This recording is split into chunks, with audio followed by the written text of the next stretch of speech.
नमस्कार. तर आज आपण बनवतोय मटकीची छान झणझणीत अशी भाजी. तर कशी बनवली बघूयात. तर सगळ्यात अगोदर इथं मी मठ 7 ते 8 तास भिजत घातले होते आणि 7 ते 8 तासानंतर त्याला एका कॉटनच्या रुमालामध्ये व्यवस्थित असं बांधून ठेवलं आणि आपल्या मठाला छान असे मोड आले, म्हणजेच आपली मटकी तयार. सगळ्यात अगोदर आता गॅसवर एक कढई ठेवली आहे. त्यामध्ये 2 वरगळे तेल घालून घेतले. तेल व्यवस्थित तापलं की त्यामध्ये हिंग घालून घेतलाय. हिंग चांगला फुलला की त्यामध्ये पाव चमचाभर हळद घालायची. हळद पण तेलामध्ये व्यवस्थित अशी परतून द्यायची. त्यानंतर त्याच्यात एक तांब्याभर इथं मी पाणी घालून घेतलंय. पाण्याला चांगली उकळी आली की त्यात आता आपण जी मटकी घेतली होती ती व्यवस्थित स्वच्छ धुवून घालून घ्यायची आहे. तर इथं मी सगळी मटकी जी आहे ती कढईमध्ये घालून घेतली आणि तिला चांगलं असं मिक्स करायचं आहे. आता ही जी मटकी आहे तर हिला आपल्याला व्यवस्थित असं शिजवून घ्यायचं आहे. आता इथं मी गॅसवर एक तवा ठेवला आहे. तवा चांगला तापला की त्यावर आता आपल्याला उभा बारीक चिरलेले 2 कांदे घालून घ्यायचे. कांद्याला सोनेरी रंग येईपर्यंत व्यवस्थित असं भाजून घ्यायचं आहे.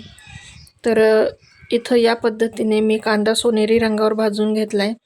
आता त्याला एका ताटामध्ये काढून घेते. तव्यावर आता थोडंसं तेल घालून घेतलं आहे.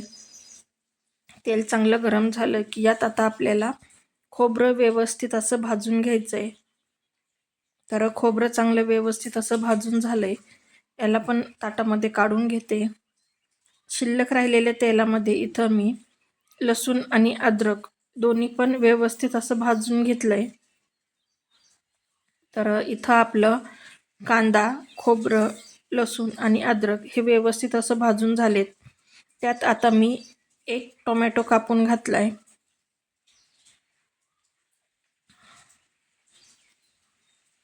यात आता आपल्याला कोथिंबीर घालून घ्यायची आहे.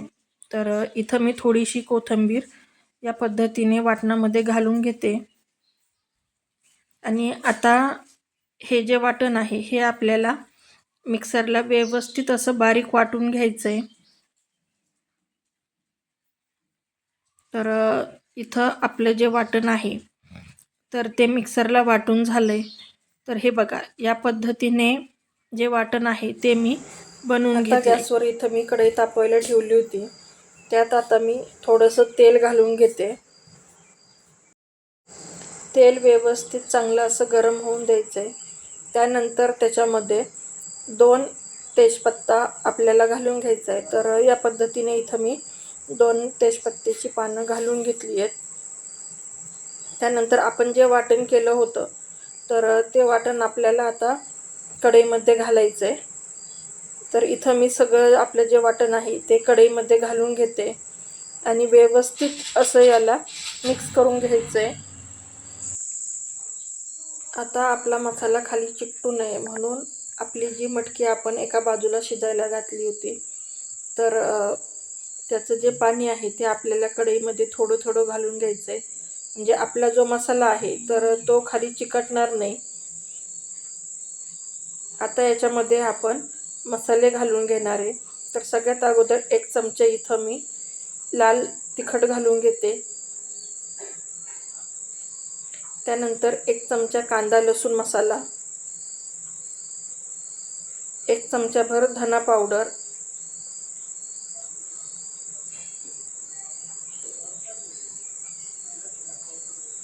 आणि अर्धा चमचा इथं मी मटण मसाला घातला आहे.